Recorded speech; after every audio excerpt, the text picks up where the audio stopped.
Good morning, everyone. On behalf of the American Red Cross here in the King County and Kitsap area, welcome to the 2013 Heroes Breakfast. I am Megan Black from King 5's Evening Magazine, and I am absolutely thrilled to be here. Thank you for coming and those challenging morning commute that we've had this morning. And look at all the people that are here. This is absolutely amazing. I'm sure we'll have some more folks joining us as the morning wears on because it was pretty bad out there this morning. Well, I am thrilled to be here with you once again. I absolutely adore this event. We get to meet some outstanding citizens that really inspire us to act with compassion, to act with courage and integrity in our daily lives. Their stories really are quite meaningful. We are going to be celebrating these 17 very special people. They definitely have helped make King County a better place. So thank you once again for taking your time out this morning to get here, particularly at this very early hour of the morning. Well, as you listen to these stories of these amazing people, hopefully you'll be inspired to take action. Now, this can take many, many forms, whether it's getting trained, teaching your kids to prepare, preparing your employees, or reaching out to those who are vulnerable. We all have a role in making our community a safe place. And if you don't know where to start, all you have to do is ask, because the Red Cross definitely can help. So again, thank you very much for joining us this morning. Let's get the program started. It made me feel really bad thinking that people lost their houses and probably lost food. Disasters don't care about our schedules. Let's say we had an earthquake today. Emergencies have no regard for our busy lives. She's turning red. She's on the floor. Okay, is she conscious? They come without warning. There was no warning at all. Patrol 1, go ahead. Not waiting for when we are ready. So I said, help, please, would somebody help me? If you take Being prepared, being willing to act, Thank you, James. can be the difference to forever change lives. They are my heroes. They saved my life. You know, I knew he was going to fight through it. He came back. So we can do that even under stress. Heroes can be found in a hug when all else seems lost. And what we did helped them a lot. Or in a classroom 3,000 miles away. And all of a sudden I heard this like, help, help, help. Heroes are made in the middle of a raging river, at a stoplight, at the gym. Shocked him and he came back. You know, we got a pulse from him. This morning, we honor those who decided to answer the call. I was lucky I was there. When their time came to be a hero, they were prepared. Are you?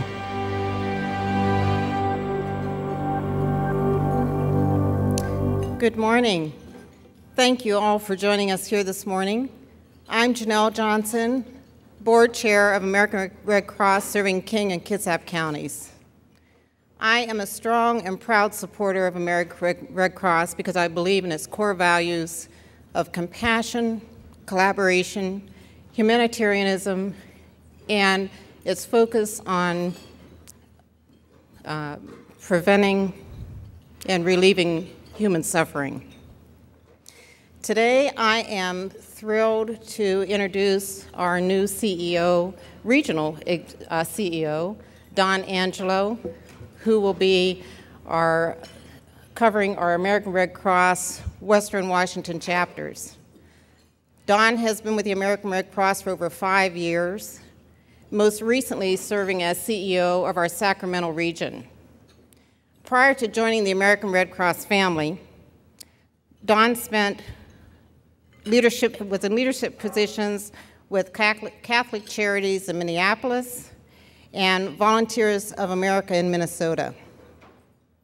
We are honored to have her talent and vision, and we look forward to standing side by side with her as she leads our Puget Sound region. Please join me in welcoming Don Angelo to our community.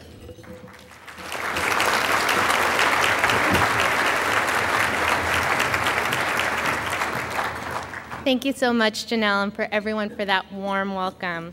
I'm excited to be able to join you this morning, and I'm looking forward to being part of this wonderful community.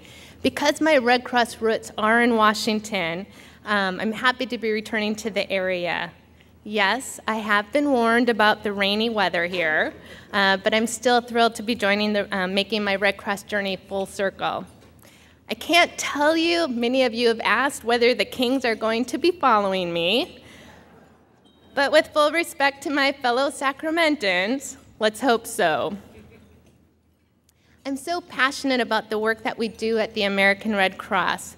Well, I've had the pleasure for working for 2 other nonprofit organizations with incredibly impactful missions. The Red Cross is where my heart is. I can still recall my first disaster response like it was yesterday, and remember the moment after witnessing the compassion of our volunteers in action that I'd found my home. All of us are here today because we believe in the mission of the American Red Cross. Last year alone, the Red Cross served 1,500 clients in Western Washington and responded to a local disaster every 23 hours. This wouldn't be possible without the support of our volunteers, sponsors, and community partners just like each of you. Today, we are honoring 17 individuals from our community who have shown what it truly means to be a hero. Their selfless acts of courage, compassionate spirits, and generosity have set an example for all of us. They embody the humanitarian spirit of the Red Cross, caring for the community, protecting those in need, and giving of themselves for the betterment of others. The stories that we're about to hear highlight people who were prepared, trained, and able to act quickly. I know their stories have inspired me, and I hope they inspire the hero within each of you. We also know through their stories today that you'll hear that disasters and emergencies can occur at any time, and it's important for all of us to be prepared to know what to do when the time comes. Through our new initiative, Safe and the Sound, the Red Cross is actively preparing individuals across Western Washington for disasters and emergencies, large and small. This multi-year program combines community outreach, Red Cross training, and 3 simple steps. Build a kit, make a plan, and be informed. Start these very important steps today to begin preparing yourself, your family, and your workplace for disasters and emergencies. Join me in moving this region forward in preparedness, in saving lives, keeping families together, and ensuring that the most vulnerable are not left out. I invite each of you to contact me personally to get you on the right track. Make sure you are safe in the Sound. Thank you, and enjoy the program this morning.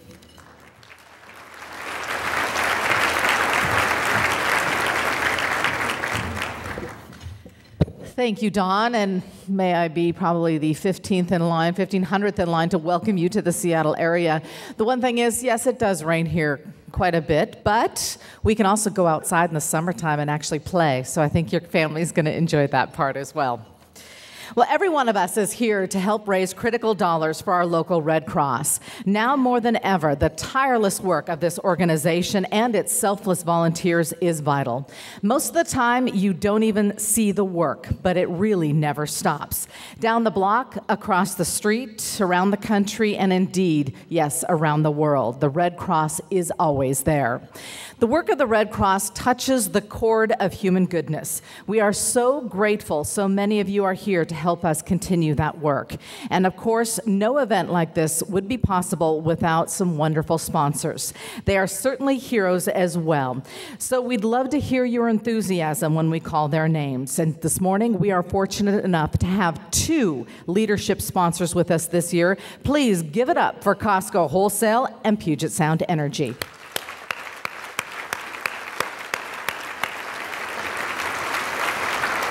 Just like all of you, these sponsors help support the energetic work of the American Red Cross. We'd also like to recognize the following people in attendance this morning. Please hold your applause until the end.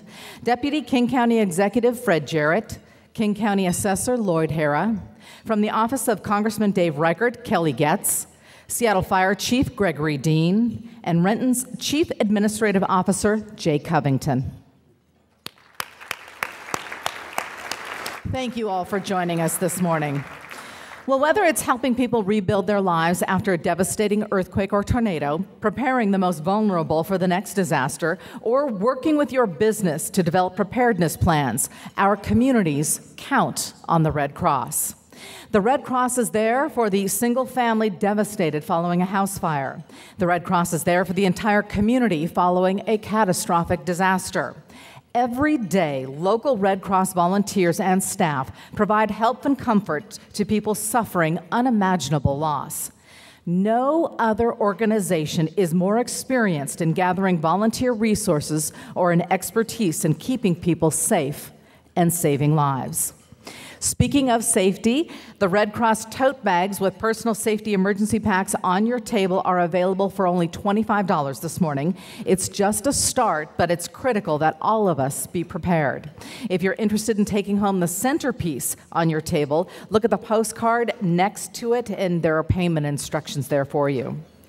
Well, our local Red Cross trained more than 100,000 people in life-saving skills such as first aid, CPR, and disaster preparedness. As you well know, an emergency can strike anyone at any time. In fact, we've once again seen a rise in the number of local people needing the Red Cross disaster assistance. This year alone already, we are seeing a 10% increase. Well, the Red Cross does more than just aid folks in disaster. The Red Cross volunteers help families develop home evacuation plans. They teach school kids to make disaster kits. They train new immigrants and refugees to conduct home hazard assessments. The list is endless. But this morning, we are here to celebrate a group of very special people who help make King County a safer place for all of us. There are many, many heroes in our community, and some of them are with us today. Their stories will touch your hearts, but we also hope they will inspire you to take action. And we have some pretty exciting news to share with you this morning in the way of some special incentives. As a longtime supporter of the American Red Cross, this person shall remain anonymous, has generously agreed to match dollar-for-dollar contributions of $500 or more up to $50,000, with all the proceeds going to disaster relief. Absolutely, a huge and generous donation. So if you think about it, your $500 donation or more can be doubled this morning. That is pretty fantastic. This is the 17th annual Red Cross Heroes Breakfast, and so fitting, we have 17 heroes among us. Here is our first video.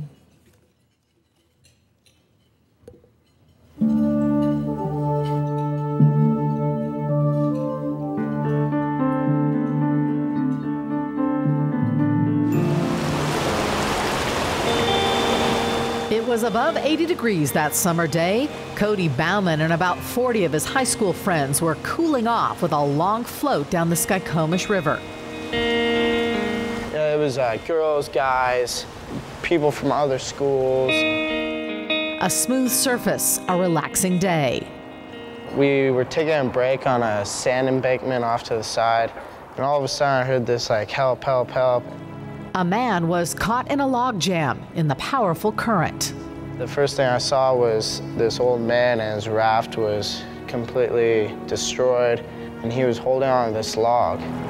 Several kids tried to get to the man. Cody worked an angle through the rough water to a fallen tree. So I got to the tree, and I worked my way down the tree, kind of like I was riding a bull. And I got to the man. I was able to hoist him out, and then he was on my back. And from there, I was kind of stuck because I had the current coming over, and it was kind of pinning me against the log. I was kind of just holding on with this man. Like the longer it unfolded, the more severe it got. For a couple minutes, I was like, well, what am I going to do? Like, who's going to save me? His friends formed a human chain to try and pull the two to safety. My friends were pulling on, and we were just making the slowest progress ever. And when I thought we were going to finally get out of the current, I just felt his hands give, and he fell off into the rapids and went under. I didn't see him. So then Cody lost like almost all the progress he already made to get back in and save him again. It was rough. I found him underwater, and I brought him back up, and I just put him in like a rescue position and was just being swept downriver. I didn't really know what I was going to do from there. And Luckily, there was this tree with branches hanging over. I was able to grab on with one arm and like hold him in the other arm like this. I just held on there. And at this point, we were both just exhausted. A motorized boat eventually arrived and helped get both men to the bank, where Cody collapsed, exhausted and bruised. In the strong current and the struggle to stay alive, the man had lost his swim trunks. Without hesitation, Cody helped with that as well. So I was like, oh man, like, you need some pants. I'm not gonna let you go back to your family like this. So I had some compression shorts underneath my shorts, so I just took my shorts off and I gave him my shorts. And Cody never saw those shorts or the man he saved ever again. We know he's very thankful, and his family was very, very thankful, so that's all that matters. Thanks to Cody and his friends, that summer day on the river ended well for everyone. It was just crazy to me to see that not only was Cody able to respond that quickly, but that we just happened to be there at the time that this all happened. It just seems so lucky. Some heroes wear capes. This one wore only underwear in order to save another man's life and his dignity.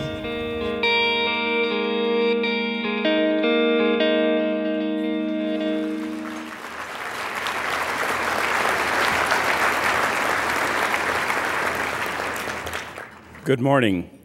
I'm Art Jackson, Vice President of General Administration with Costco Wholesale. Costco proudly supports the American Red Cross and its mission of helping people prevent, prepare for, and respond to emergencies. I'm honored this morning to present our first award to an extraordinary young man. When a perfect stranger called out for help, Cody didn't miss a beat. Because of Cody's training, his compassion, and his immediate action, he turned what would have been a nightmare into a miracle. On behalf of Costco and the American Red Cross, I'm honored to present Cody Bauman, the 2013 American Red Cross Water Rescue Hero Award. Now, Cody isn't here. Accepting on his behalf are his parents, Paulette and Sean Bauman, and I asked them to come forward, and we're going to look around for Cody's shorts also. Well.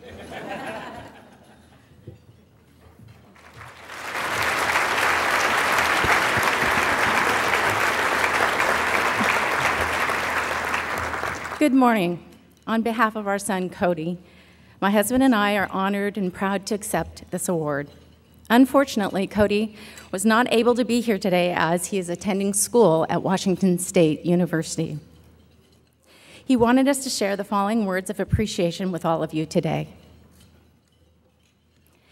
I want to apologize to everyone for not being able to make it to the ceremony this morning. I know what an honor it is, and I am truly grateful for this award. I couldn't have done what I had without the sort of support of my friends and the loving guidance of God. I want to give a special thanks to everyone that helped me through this process, even from such a long distance away. Sarah, Kayla, and Kim were awesome in helping me out with what needed to be done in order for me to be recognized today. Most importantly, I want to thank my parents. They have been the building blocks of who I have become today, and without their teachings, I wouldn't have had the traits to execute such a task. I want to conclude by just saying that I am happy I could have been in the right place at the right time and providing a family more years to come with their loved one. Thank you again, Cody Bauman.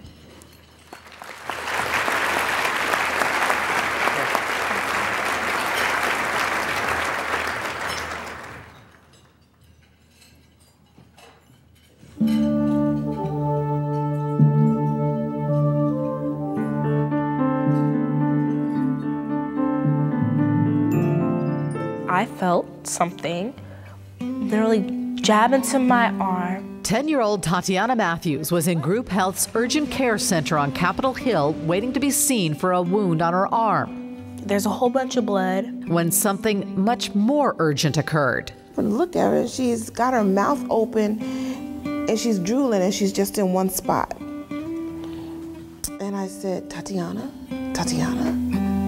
are you okay? Tatiana, no response.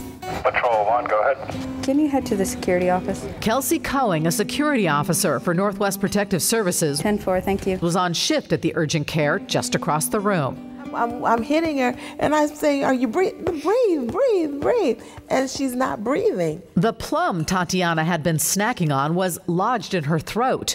She couldn't breathe at all. So I said, help, please, would somebody help me? I need help. My daughter is choking, help me.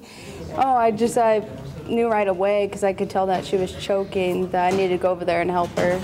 Knowing that seconds can count, Kelsey ran to Tatiana, climbed around and behind her, and began abdominal thrusts. Yeah, on the third push, the plum flew out, but by this time, emergency personnel are starting to come out to assess the situation. At first, when I first did it, I didn't even think about it. No emotions were, present when I was doing it, because it pretty much was just my body just doing the training that was provided to me. But afterwards, I was like, she could have really got hurt, really, died or something. So I was lucky I was there. Luck may have had something to do with it, but being prepared is what made the difference. As part of her security job, Kelsey had been trained just 2 weeks earlier and had to help in emergency situations. She knew exactly what to do and didn't hesitate. I'm so glad that she was there that day and had experience in what to do, because I was totally panicking. Tatiana's mom says somehow Kelsey made it all look so easy. And so Kelsey's kind of on the tiny side, and we're kind of on the big and tall side. I say I'm 5'1". Other people say I'm 5 foot 4'11". I don't think so. The Matthews ladies say any way you measure it, Kelsey is pretty special to them. I just think Kelsey is someone who we should acknowledge as a hero. Yeah, she's a hero. She's our hero. And we're grateful for her. We're thankful to the Lord that she was there that day.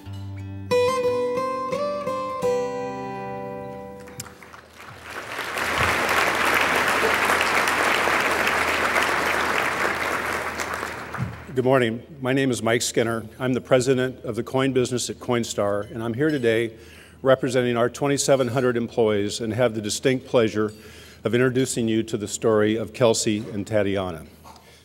For all of us who are parents, and I'm the father of 4, I think one of our greatest fears is to have something happen to our children and not being in a position to help. And thank heavens there's those around us who have the training, the confidence, and the courage to step up when the need arises. And the celebration that we are here for today is one of those situations.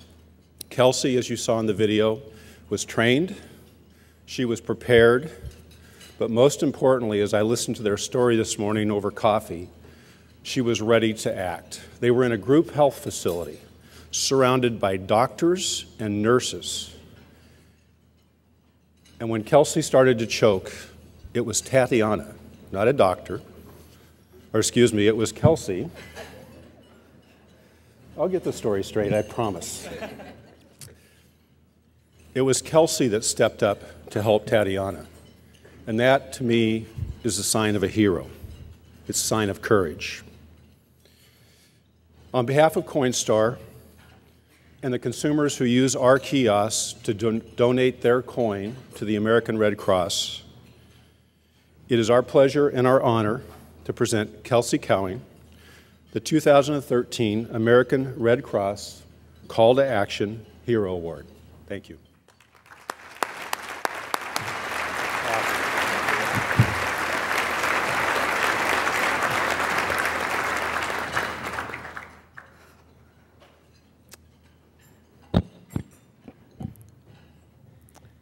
I would like to thank the Red Cross for inviting me here today to receive this award. I truly feel humbled in receiving this award. My training enabled me to keep my emotions and mind calm, to react in a manner in a person in my position. I would also like to thank my employer, Northwest Protective Service, for understanding the importance of training their employees, which ultimately allowed me to save a life. Thank you all and have a good day.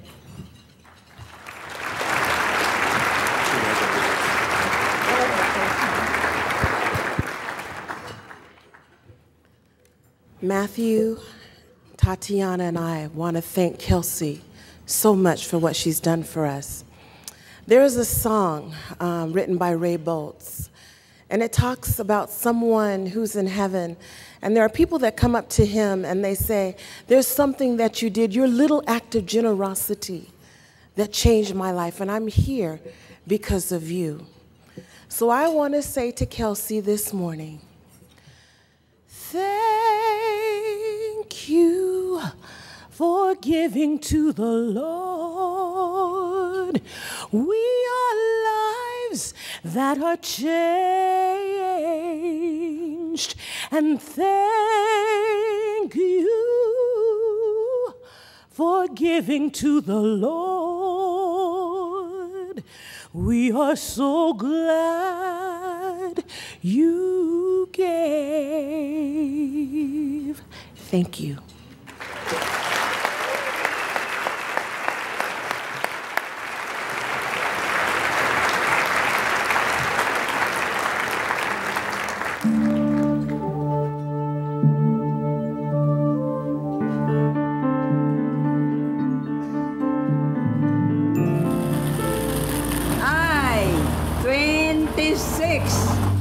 On most afternoons at the International Drop-In Center on Seattle's Beacon Hill, it can be a tough choice between joining the bingo group, a chess game, or sharing the latest episode of a Filipino soap opera. Let's say we had an earthquake today. But when Roger Serra is on the schedule, he fills the room. They can't call inside the area that's been affected. When he talks, everybody listen. That's why each one of you has a backpack. His is a topic that you might not think would draw crowds. All of the first responders. But here, with this crowd, know that they can take your cell phone and they can put ICE. Roger's a rock star of disaster preparedness. Roger made me realize that I should really be prepared, especially when emergencies come, emergencies happen.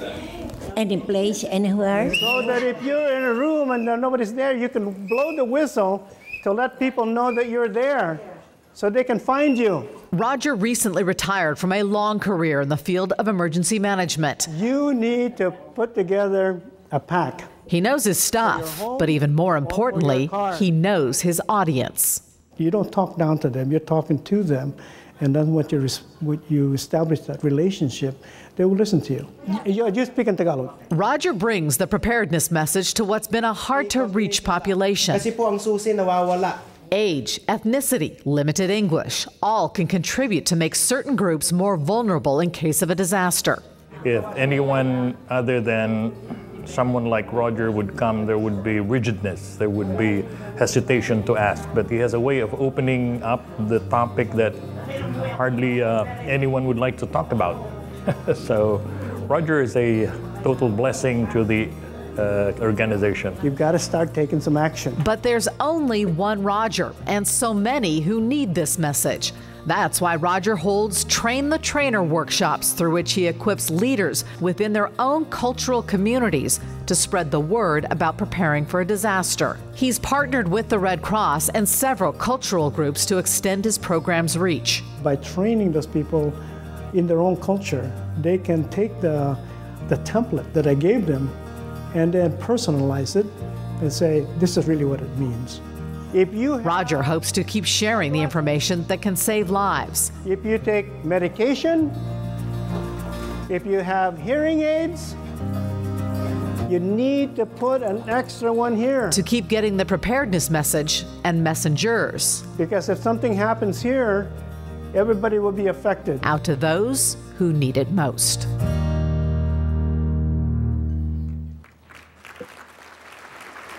A real tireless worker. Good morning, my name is Paul Holly. I'm director of the Safeco Insurance Foundation. You know, immigrants and other vulnerable communities are often more at risk and less prepared for emergencies due to barriers such as language access. Well, fortunately, Roger was able to see this need and took steps to meet it. He has worked tirelessly to educate diverse populations in our community on disaster preparedness. And his actions have helped enhance the knowledge of core immigrant communities here in the Seattle area. So on behalf of Safeco Insurance, I'm pleased to present Roger Serra the 2013 American Red Cross Community Preparedness Hero Award. Roger.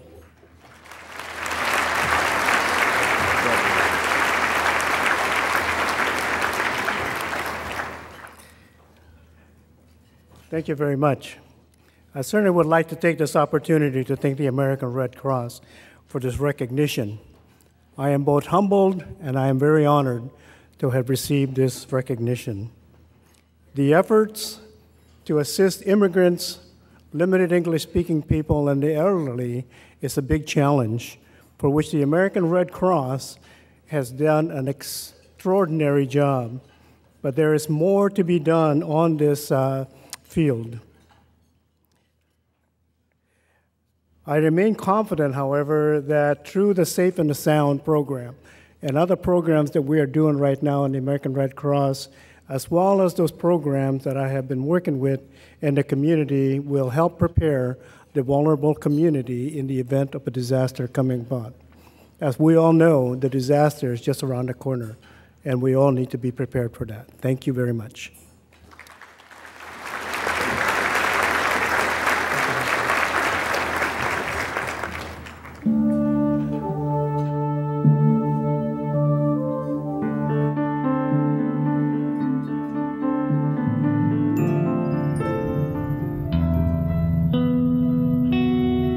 Rogel was at a stoplight in Seattle's Soto neighborhood when two lives were about to collide. I was waiting at a stoplight. There was no warning at all. Right when the light turned green. And that's when I ran into the back of Julie sitting at an intersection. Julie got out to see who'd hit her. I could see that the person in back of me, the guy that had hit me, was in distress. And so as I came around, I got into the passenger side because, as you can see, there was a barricade on the other side and I couldn't get in the driver's side. Julie found Larry Salzbrunn unconscious in the driver's seat, not breathing. A police officer who'd been directing traffic nearby ran over and called for medics. I crawled over to the in between Larry and the steering wheel, and I put the steering wheel up, I put the seat down, and I got the window rolled down so the officer could help me through the window. And I started doing compressions. And we continued compressions until the fire department arrived. And that, doctors tell him, is why Larry is alive today. I struggle with how do you say thank you to a total stranger that saved your life. Is thank you enough? I hope it is. Julie's act at that intersection saved Larry's life and forever changed hers. Because I was in the right place at the right time, and I was able to act, that this individual, that Larry got his world back and his family got him back. He's a wonderful man. And for that, I feel really, really blessed. And that's what made it unique for me. That's what made it life-changing and literally redefined my life, was because I could give somebody that just by this training that I've had for years. It was just, if she wasn't there, it would have, he was basically gone. The Salzbrunns are so thankful the person Larry met by accident just happened to be a hero. So it was 1 in a million that I hit Julie, and Julie knew exactly what to do and did it. And I keep being told how lucky I am that I'm here, and it's all because of Julie.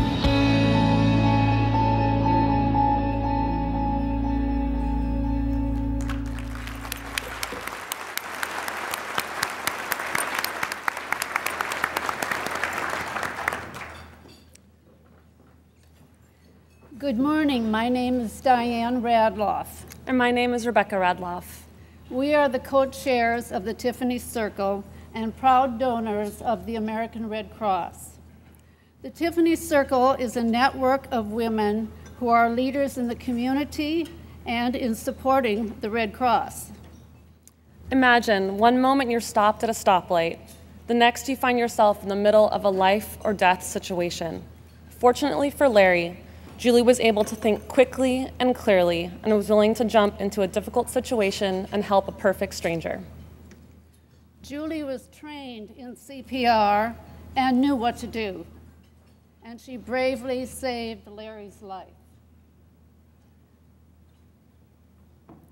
Today, it is our privilege to present Julie Rogel in the 2013 American Red Cross Good Samaritan Heroes Award.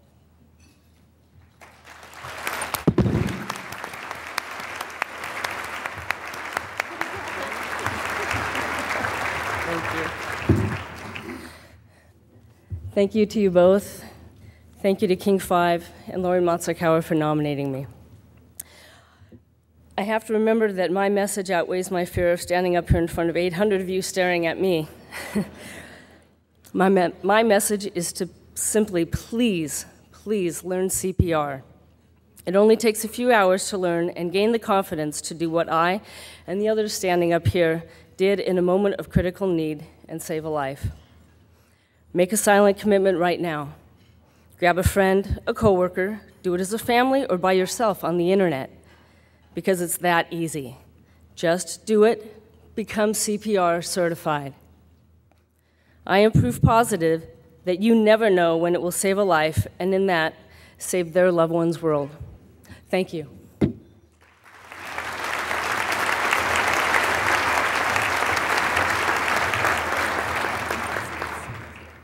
I was very fortunate to run into Julie, of all people, to pick someone with CPR training, with the compassion to take care of a stranger. I'm here today because of Julie. Thank you, Julie.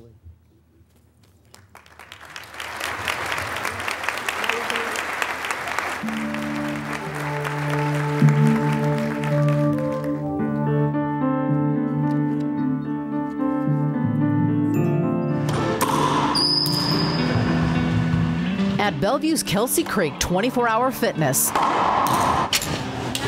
the staff had one incredible 24-hour period. Thank you. Have a good workout. Starting on racquetball court number 2 when a longtime client collapsed. I immediately ran up to him. I checked his vitals. I was making sure he was conscious and awake, which he was not at the time. So that's when I yelled for 911. I yelled for the AED, and I started doing my compressions. Personal trainer Thomas Anderson was the first of a team that rushed in to help. Nick, the other personal trainer, came over with the AED. Well, you know, it's part of the training that you hope that you never have to use. He attached the AED as I was still doing my compressions. It comes right to your forefront of your memory as soon as you need it. Proceeded to utilize the AED on it and shocked him, and he came back. You know, we got a pulse from him. I was gone. I was completely gone. David Mann survived thanks to teamwork and training. You see, this center requires CPR and automated external defibrillator training. It also conducts regular drills. And luckily, they know what they're doing, and they did all those things right. And here I am today, a recipient of it. So I thank them for that. The team here at 24-Hour Fitness passed probably the most important test a staff could face. Thank you, James. They could relax now and get back to normal, but not for long. Wow, and then day 2 came in. The very next day in Zumba class, Steve Woody dropped to the floor in cardiac arrest. And one of our Zumba girls runs up to the front desk and says somebody's having a heart attack in Zumba class, and there was a split second where like, wow, I can't believe this is happening again. Code Blue. Ashley Reynolds paged a code blue, called 911, and handed over the AED. Personal trainer Nick Powers responded for the second day in a row. Once again, the team performed seamlessly. The AED got here really quick. We also had the luxury of being joined by a cardiac surgeon that day, who just happened to be in the gym and heard the page. And Nick very quickly got the AED, which they had at 24-Hour Fitness, and actually had used the day before, I later found out. And he was able to bring that over. I started CPR. Analyzing heart rhythm. Stay clear of patient. 3 shocks with the AED didn't restart Steve's heart, so they kept doing compressions until the EMTs arrived with medication. Steve Woody was revived and rushed to Overlake Medical Center, where 2 days later, he had quadruple bypass surgery. And guess who his surgeon was? I did the surgery. This isn't usually how I get my patients. The condition of Steve's heart wasn't what Dr. Nelson usually sees after a heart attack. His heart had almost no damage. The fact is, when we measure the enzymes, which is the damage to the heart, his was 1, when a normal heart attack is about 10 to 30. Just a tiny amount. I was very impressed at how effective CPR was in this instance. Steve is back to Zumba class, back to all the things he enjoys in life. He's feeling great and grateful. Just being able to come out of it the way I came out of it, I'm the luckiest person in the world. Not 1, but 2 CPR and AED rescues in just 24 hours, 2 saves in 2 days. I didn't want to come to work the third day. You can't blame him for that. It's likely the team here will never have to do something like this again. But if they're needed, they're ready. You know, if it happens, you know, I know with 100% certainty that that we'll know what to do and that we'll take care of that person.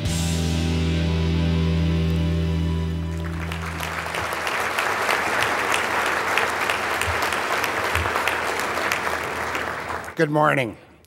I'm Craig Hendrickson, and I am the President and Chief Executive Officer of Overlake Medical Center in Bellevue. We are very proud supporters of the American Red Cross and of our community. I've had the privilege of presenting the Hero Award for several years now, but this one is very special to me because one of the heroes in this situation, as you've seen, is a hero every day at Overlake Medical Center as the program director and surgeon in our outstanding cardiac surgery program. You never know when an emergency might strike or when you'll need assistance. Fortunately, 24-Hour Fitness understands the importance of workplace preparedness, and the team at the club in Bellevue knew exactly what to do when help was needed. The fact that Dr. David Nelson was willing to step in and help to save this man's life was just an added bonus. Wouldn't it be wonderful to know that we were that safe in every place of business or workplace? On behalf of Overlake Medical Center, it is my honor to present Thomas Anderson, Christina Coleman, John Dozier, Dr. David Nelson, Nick Powers, and Ashley Reynolds, the 2013 American Red Cross Workplace Rescue Hero Award.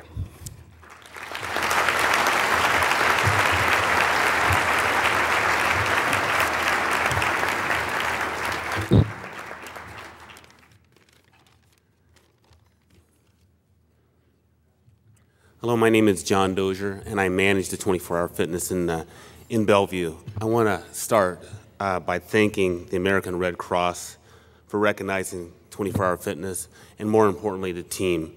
I'm blessed enough to have a couple of my team members with me right now, with Ashley Reynolds and also Thomas Anderson.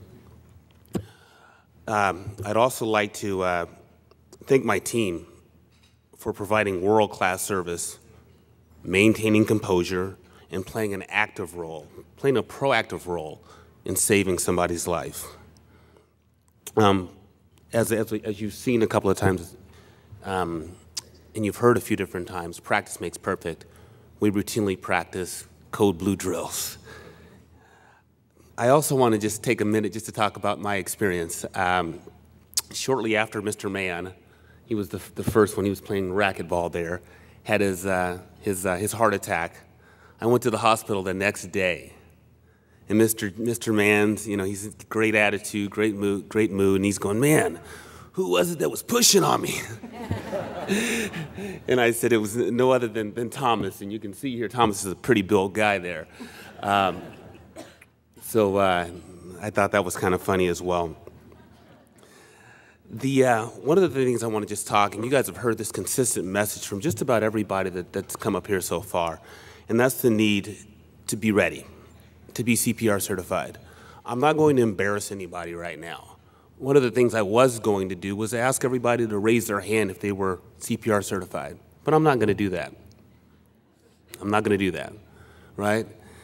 But what I will say is if you were one of those people, or if you are one of those people that couldn't raise their hand because they're not certified, you owe it to your mother, your brother, your father, anybody. I mean, you might be saving somebody's grandfather. You never know that person's story. You owe it. You owe it. So let's make sure that we get out there and we get certified. Thank you.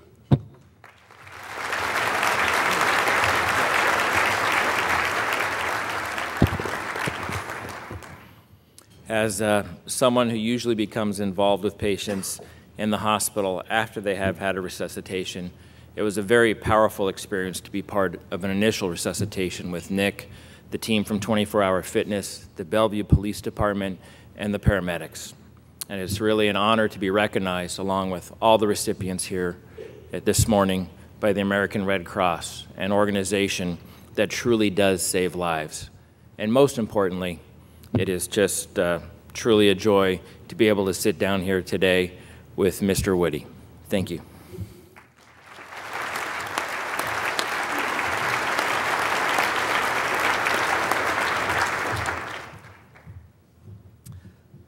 You know you're having a bad day when your heart stops, you're no longer breathing, and you start to turn blue.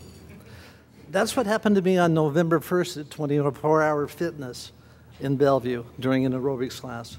In nearly any other city in the United States, and most certainly any other location in the world, I'd no longer be among the living. I owe my life to John and his crew, to David. I owe my life to the Bellevue Police Department that showed up immediately. I owe it to the Medic One crew and to the staff at Overlake Hospital.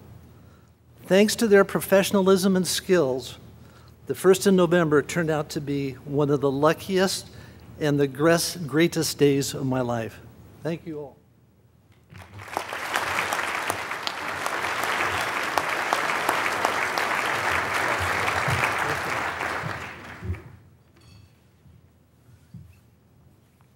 Good morning. My name is David Mann. A few, 2 or 3 months ago now, about 2.5 months ago, I was trying to creep up on my 80th birthday. And I was working out, playing a little, trying to play some racquetball at 24 Hour Fitness.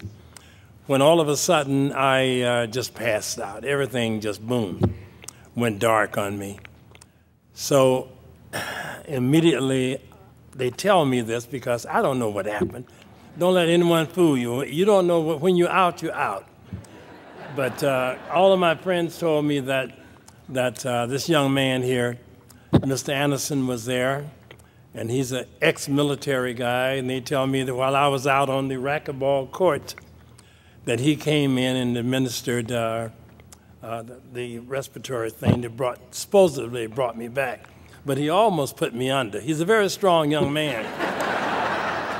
And I'm just getting to the point now where I don't feel that pain in my chest, where he was so, he's a pretty big guy. But I do give thanks to all of those people who were involved in my immediate existence. I'm very happy to be here, and I look forward to my 81st birthday. Thank you very much.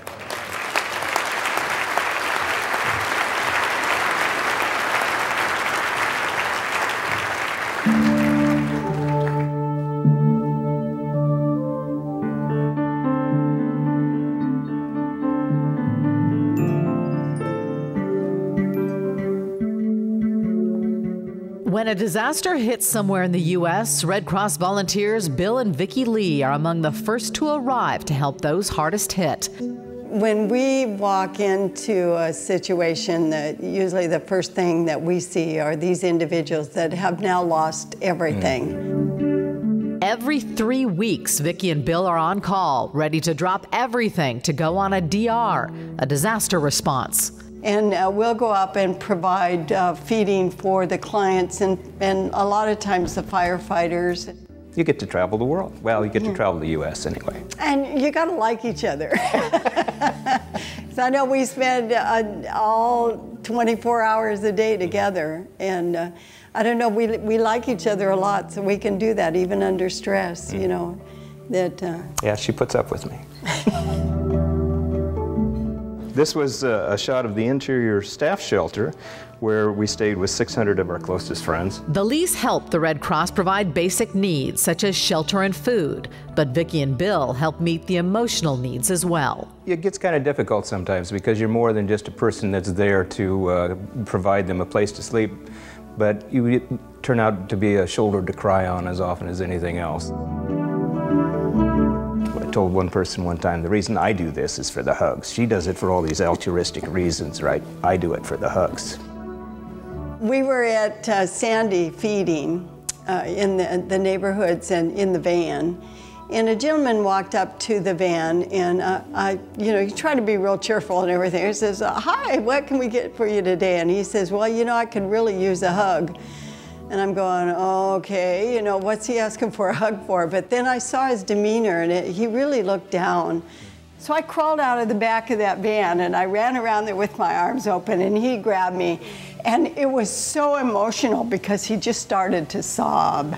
And, that I get emotional when I talk about it. But those are why we go. Between the two of them, they've been to most of the biggies. The Colorado fires, Katrina, Sandy. But they pitch in on the low-profile work, too. And this is Vicki doing one of her standard disaster education classes. I've known Bill and Vicki since the day I first volunteered. They were there at my first volunteer seminar. They were there at my first shelter manager seminar, and they've always been here. They train other Red Cross volunteers to open shelters, operate emergency response vehicles, and prepare meals.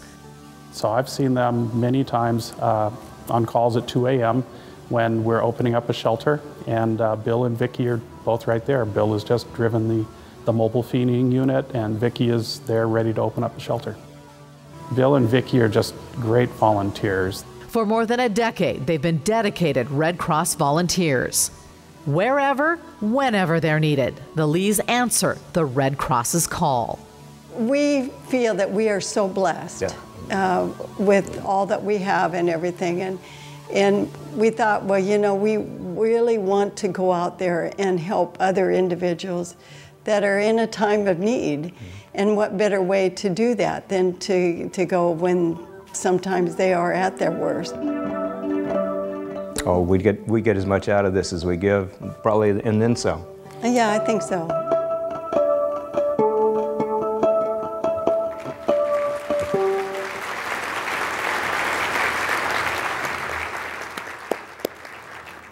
Good morning. My name is Russ Young. I'm Director of Communications for Boeing Commercial Airplanes.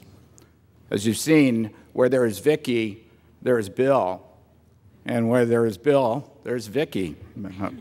As the video showed you, they've volunteered locally and nationally, from driving feeding trucks to passing out care kits and staffing shelters. Together, this couple has done it all. They've helped set up and tear down shelters. They've worked to provide food and drink to individuals and communities, and they've been a valuable resource for incoming volunteers as role models for the Red Cross family. They've also taught a variety of Red Cross courses ranging from emergency response vehicle operation to international humanitarian law and many more. In 2011, Vicki was honored with the Clara Barton Leadership Award for her extraordinary service. She said she's especially proud of this accomplishment. And Vicki said, "I volunteer because I can. I want to give back to my community and to humanity as a whole. If we have talents and we don't use them, shame on us." Bill said, "Volunteering is hard work, but it gives you a great feeling at the end of the day. It's about helping others." Their passion and dedication to the Red Cross mission is unparalleled. Bill and Vicki exemplify the principles of the American Red Cross and the values of compassion, collaboration, and commitment. Together, they do the work of 10 individuals every time they respond to a local or national disaster. Every organization should be lucky enough to have a dynamic duo like Vicki and Bill Lee. So on behalf of all 170,000 employees at Boeing, it gives me great pleasure to present the Service in Action Award to two of our retired Boeing colleagues, Vicki and Bill Lee.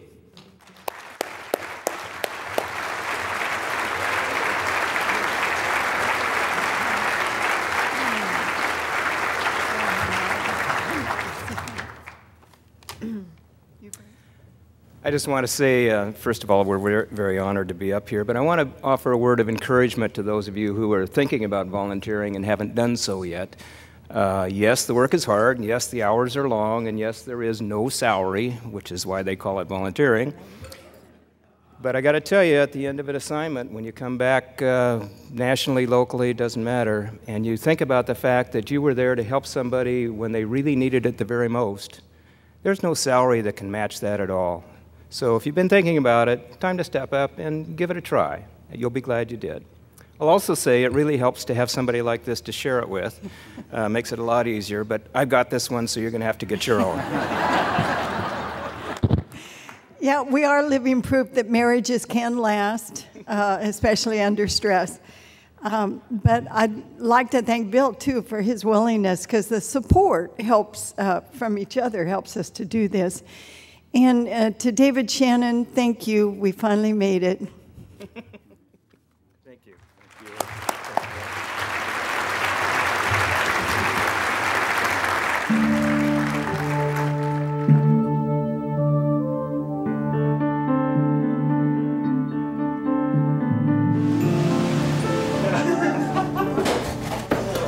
So, Wendy. Wendy Booth and Katie Bill are dear friends. Did you hear the one about? Wendy often shares special dinners and holidays with the Bills, so it was pretty typical when Wendy arrived at their Maple Valley home on Christmas Day. 2 minutes in the door, though, typical ended. She was like, wow, I feel weird. And then she's like, I need a glass of water. And she goes over there to sit on the arm of the couch, and then she just slides off and falls right there. Wendy's career has been in emergency response as a firefighter, dispatcher, and CPR instructor.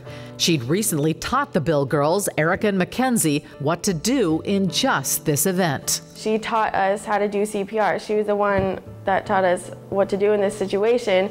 And so just to see her, the woman who taught us how to do this, fall to the ground and actually need that help, I just thought she was kidding. She wasn't kidding. She was dying. 911. She's turning red. She's on the floor. Okay, is she conscious? We wound up playing hot potato with the phone. I threw it to one of the girls, and she threw it to her sister. We need to start a CPR if she's not breathing. My parents are doing it right now. Okay. So I did. I just did what you told me to do.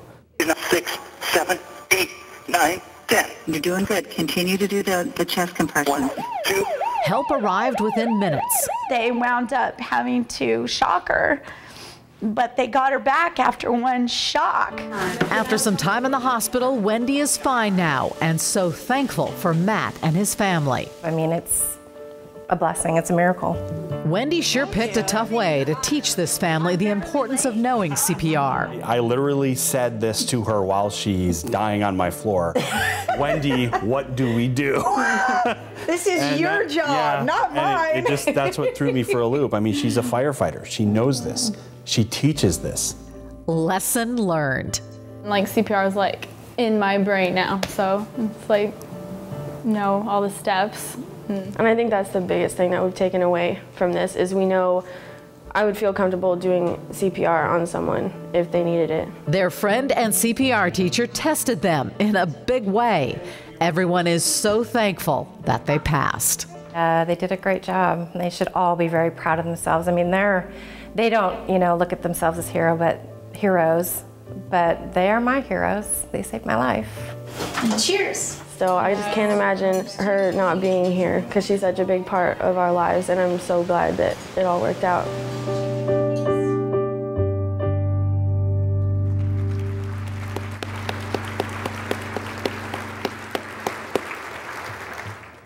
Good morning, everyone. My name is Steve Miller. I'm the Vice President and Chief Operating Officer at PEMCO Mutual Insurance Company. I'm also a very proud member of the Board of Directors of the King Kitsap County Red Cross chapter here. PEMCO has been a very long time supporter of the American Red Cross, and in particularly our chapter, primarily because we very strongly believe in the mission and the values of the Red Cross. And more importantly, we really honor their critical role they play in our community, as exemplified by all the honorees today and the help that they provide our communities. So with that video, Wendy walked into the Bills family home on Christmas Day to celebrate Christmas, which I learned earlier this morning was apparently a regular occurrence. And little did anyone know, and could have anybody predicted what was going to happen. It certainly wasn't your typical Christmas. I did learn in the conversations this morning that they did have Christmas again this last year, and things were pretty quiet. That's a good thing. Fortunately, the Bill family knew what to do, thanks to Wendy's earlier training. And they worked together as a team and as in a family to save her life. What a spectacular and selfless gift for Christmas. Today, on behalf of PEMCO Insurance, I am happy to present Matthew, Katie, Erica, and Mackenzie Bill with the 2013 American Red Cross Family Rescue Hero Award. Would you please join me at the podium? And Wendy, if you'd like to join us too.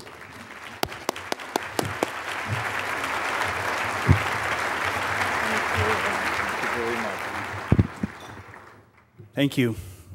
My family and I are incredibly honored to be here today, but we're more honored and blessed that because of our actions, we're able to share it with our friend Wendy. Thank you very much.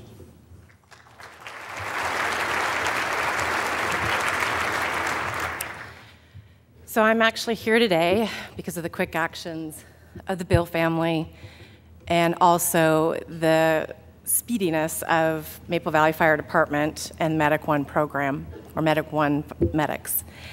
So I would like to publicly say thank you for saving my life. So as a CPR instructor, I knew exactly what to do and I knew the importance of CPR. But on this particular day, on Christmas of all days, the tables were turned and the Bill family had to know what to do. Like a couple other people that were up here, I was going to ask you all to raise your hand if you had a CPR card, but I'm not going to do that either. I'm just going to ask all of you to think about and reiterate what others have said about getting out there and learning CPR. It really is that easy. And the importance of learning how to use an AED. They're everywhere. They're at the airport, the schools, churches, everywhere.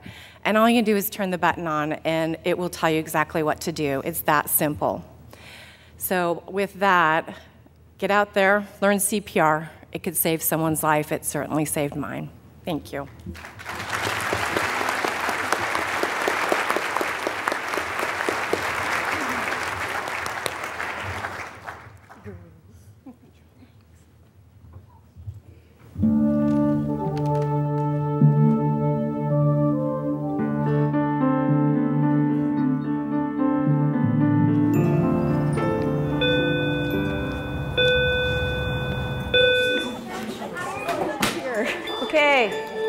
Getting your laptop booted up. Ask any Tyee Middle School student in Mrs. Barkley's science class why Hurricane Sandy was so dangerous. Did it come from land or did it come from the ocean? Ocean. Okay, so you want to start it out in the ocean a little bit. And you'll get an education in water temperature, tide cycles, and wind patterns. You see, Mrs. Barkley builds lessons around current events to make science relevant. Science is wonderful and content is wonderful, but I don't see it as being useful unless I can also help kids understand how it applies to their lives. When it actually makes landfall. So academically, these students knew all about the hurricane's cause. But when it hit the East Coast in the last days of October, it was Sandy's effect that moved them. I saw a bunch of broken houses and just broken things everywhere.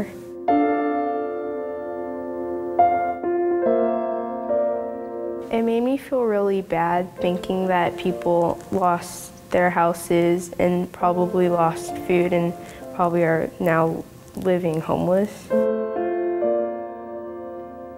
I was imagining myself just having no home, having no nothing, and everything is just washed away, all our valuables, everything, and just imagine how sad that would be. The broken lives they saw on the news broke their hearts. Mrs. Barkley saw an opportunity for a new lesson, helping others. They can do something even though they're far away. She challenged her students to raise money to help those affected by the disaster. She had a plan. So what if we made this Halloween a little different? And how would you feel about trying to collect donations while you're trick-or-treating? Instead of candy that Halloween, they collected checks, dollars, and dimes for the Red Cross. Everything, single little thing counts. If you just give one donation and other people add on, every single one of them counts. Together, Tyee Middle School students collected more than $800 for the Red Cross. It didn't take that much, and we sent, you know, that'll be, I don't know, meals for people. That will be sleeping bags or blankets or water that they wouldn't have had if our students hadn't stepped up to the plate. I think it's not a matter of what you do, it's just a matter of doing it. And what we did helped them a lot. You never know what you might learn in science class and what kids can teach us. You can help people, even no matter your circumstance. There's always something you can do.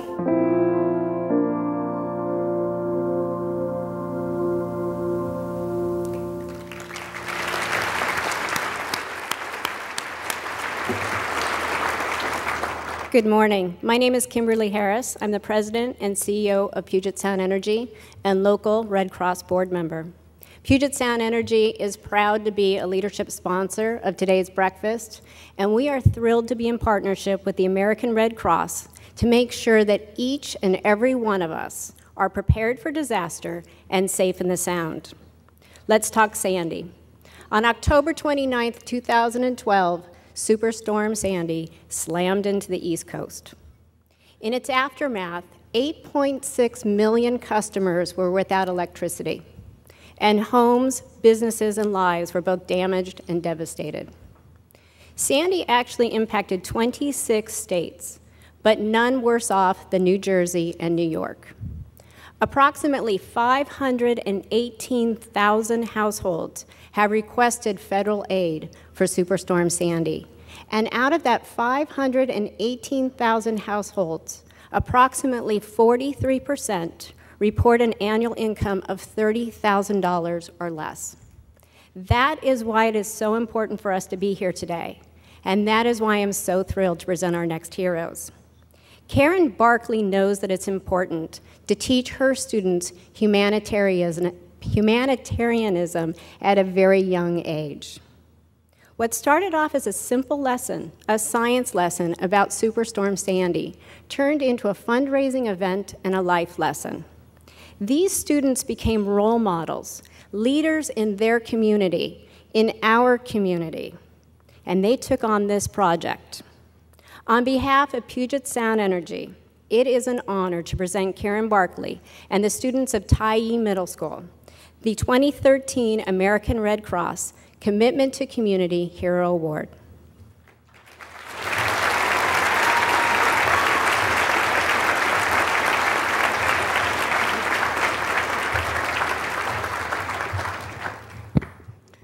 Good morning. Thank you so much for this honor. It came as rather a shock, something that was just a thought and seemed so simple. I began teaching in 1995, and as the video very well demonstrated, I've always believed that the knowledge that we teach our children isn't very good unless we actually show them the relevance of it to the human condition. And so when I teach science, I do try really hard to help them see how it applies to them in their lives, both positively and negatively, which is where this began. I began doing these fundraisers a few years ago. Money has been collected by my students throughout the years for the 2004 Indian Ocean tsunami, the 2005 Hurricane Katrina, 2011 Japan earthquake and tsunami, and now Superstorm Sandy. It doesn't take a huge donation to make a difference, and it's not always a large chunk of time that helps us instill the value of character and serving others in our young people. I appreciate all that the Red Cross does each and every day for all of us in our community year after year and worldwide, and I thank you once again for this recognition.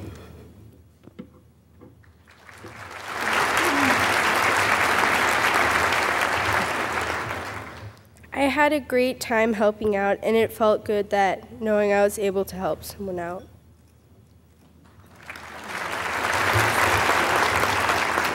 When I heard about Superstorm Sandy, I wanted to help them out, and I did my best to donate to the Red Cross. Candy is meaningless compared to the feeling experienced in the midst of helping other human beings rebuild their lives through the Red Cross. Collecting donations that Halloween night, I was enlightened by the realization of the strength us human beings are capable of, and of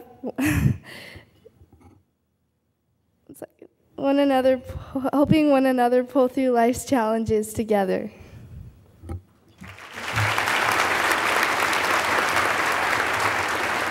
Thank you, Red Cross.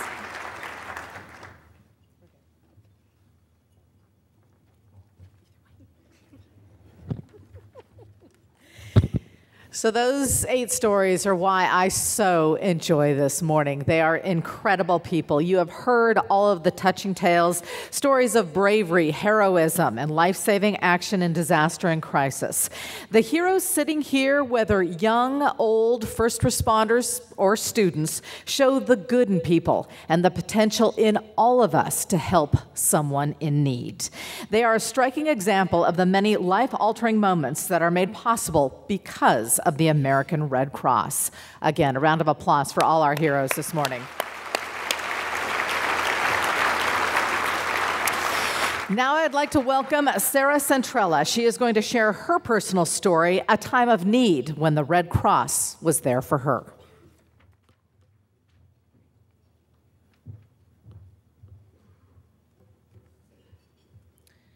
First, let me say what an honor it is to be here with you all this morning to share my story. I feel like it's a moment that I've been waiting for ever since that fateful day. A moment where I can look out and say, thank you. On a June afternoon in 2011, I tucked my twin daughters into their bunk beds for their afternoon nap and went back downstairs to continue my search for a job. I'd been suddenly laid off 2 weeks before and was doing everything I could not to panic. And then I heard a blood-curdling scream coming from my twins' bedroom and the sound of an industrial-sized sprinkler exploding. Within minutes, water began rushing down the stairs and pouring from every conceivable light fixture like a faucet. In the 8 minutes it took the fire department to respond, all 3 levels of the home that we were renting were filled with standing water. What I remember most about that day was milling around a place that was, in an instant, no longer my home. Trying to get my mind around what that really meant for my family and I. The fire chief was trying to explain that I needed to call someone and find a place to stay, that we couldn't come back here, not tonight, and probably not for the foreseeable future. I watched as crews went to work, moving furniture, stepping in, trying to stop the damage as quickly as possible. And finally, I sat on an overturned bucket, put my face in my hands, and cried until my whole body shook. I had no idea what to do.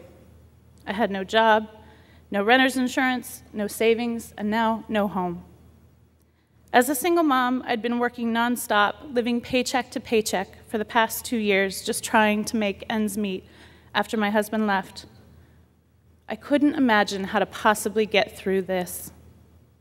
The more the gravity of how desperate our situation really was began to sink in, the harder I cried. When my older sister called from California to tell me that I should call the American Red Cross, I almost laughed. What can they do? I asked her. It's not like this is Hurricane Katrina. Just call them, she insisted. I didn't call. I felt too foolish, and I didn't want to waste anyone's time.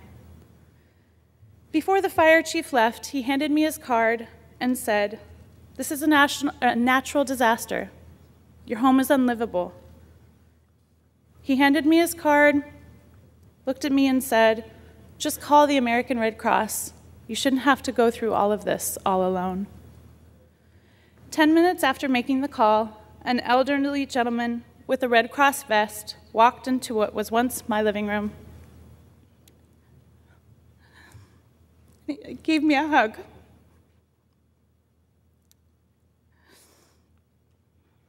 It was the first hug I'd gotten all day.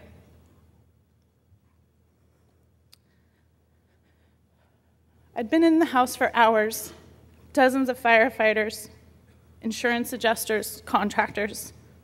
No friends, no family. That hug from a total stranger was exactly what I needed in that moment. We both sat in the kindest, most compassionate way imaginable. He asked me quietly what I needed. I couldn't think. Part of me was in denial. I was still thinking that somehow, once everyone left, I could put my kids to bed in their rooms, and that this was all just a terrible nightmare. But he had the good sense to think for me, to realize what state I was in, and that I couldn't put together a cohesive thought. And then, as if reading my thoughts, he said something that I'm never going to forget. He said, "It's okay. I'm here to help with whatever you need. You are not alone." Sorry. Everybody needs help sometimes. And you know what? That's okay. He asked if the kids and I had a place to stay that night or for the next week, and I said no. He asked if they had dry clothes, ones not damaged by the floodwater.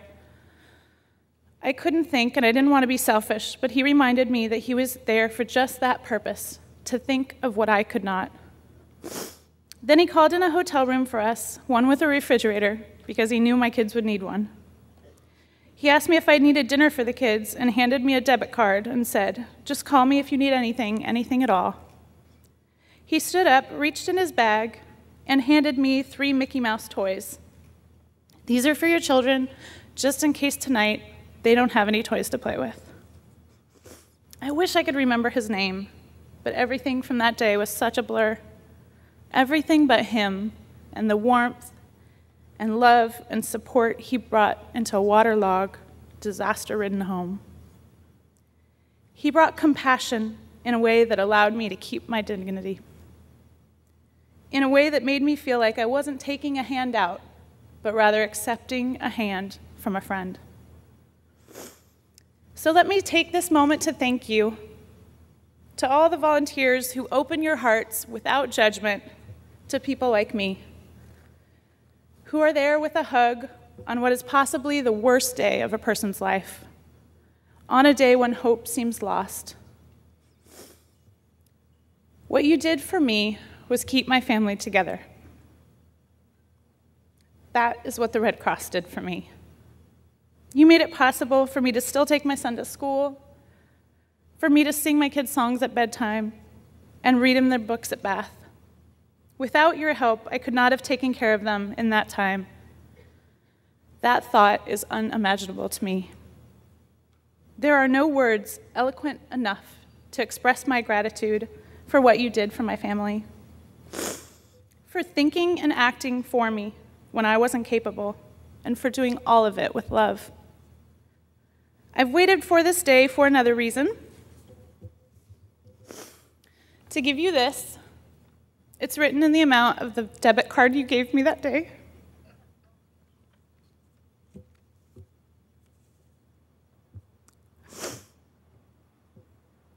Please load it on another debit card and give it to another family on the worst day of their life.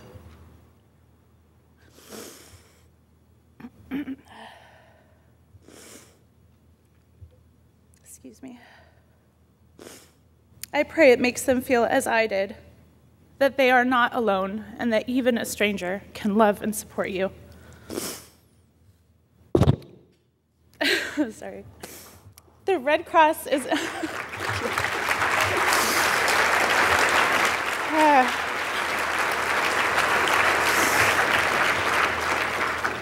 The Red Cross is a nonprofit organization, and it relies solely on your donations. I know that many of you have given to Superstorm Sandy, and we all thank you for that. The Red Cross is still on the East Coast, and it's helping that recovery. But none of that money stayed here in the Pacific Northwest. So today, I ask you to contribute. I want to be clear. Your donations funded the disaster relief for my family. It provided us food and shelter. Your donations kept my family together. But there are still so many families to reach like mine. There are still so many children out there that need your help. The Red Cross responds to a disaster every other day in the Puget Sound. Those are not statistics. Those are families just like mine. Today, you have a chance to be a hero. As we heard earlier, all the donations above $500 are going to be matched. That's an amazing, amazing contribution. Please use the card and the envelope that's in front of you. So all of you will see these cards, the envelopes in the red box. I'm going to give you just a couple minutes to please fill them out, make your donation out to the Red Cross, put it in the box. And if my little guys will come up here while you're doing that. This is Izzy and Mira and Kanan.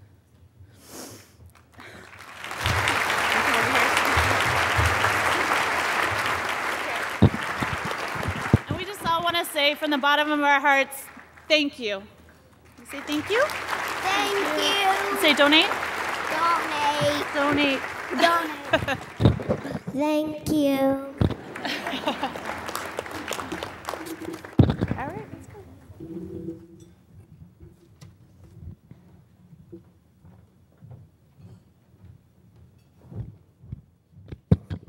An amazing story. Thank you so much, Sarah, and your adorable family. Those little girls are so cute, and they were holding those Mickey Mouses. Are those the same Mickey Mouses? Yes, they are. How about that? Well, what an incredible morning. Don't you just love this? It just, gosh, reinvigorates your feelings that people are good. People are really good. Remember, you are also heroes to the Red Cross right now just by showing up here this morning and supporting in a big way. Thank you to everyone who is here. Thank you to the folks on and off screen, and for our new CEO, Dawn Angelo, and the Red Cross Board of Directors. Thank you for all your work and dedication. Now I'd like to take the opportunity to recognize a special group of donors who are with us today, members of the Red Cross Tiffany Circle. They pledge $10,000 annually to support our local chapter. They are part of a national network of women leaders and philanthropists who follow in the footsteps of Clara Barton, the founder of the American Red Cross. Will the Red Cross Tiffany Circle members please stand and be recognized?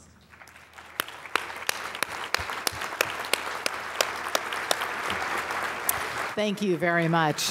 Let's also thank our 2013 co-chairs who did an outstanding job of organizing today's breakfast, Jim Bauman of Guy Carpenter & Company and Lisa Brock of Overlake Hospital Medical Center. Yay, we are very grateful for your leadership and compassion to the Red Cross. Thank you also to our media sponsors, King 5 Television and the Puget Sound Business Journal, and thanks to our benefactor sponsors, Ernst & Young, Microsoft, Symetra, and Wells Fargo. On behalf of the American Red Cross and our leadership sponsors, Costco Wholesale and Puget Sound Energy, thank you for all your generous support to the local Red Cross and for helping to make the greater Seattle area one of the safest and most prepared in the country.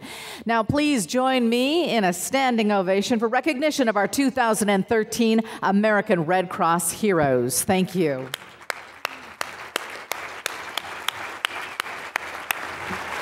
Have a great morning.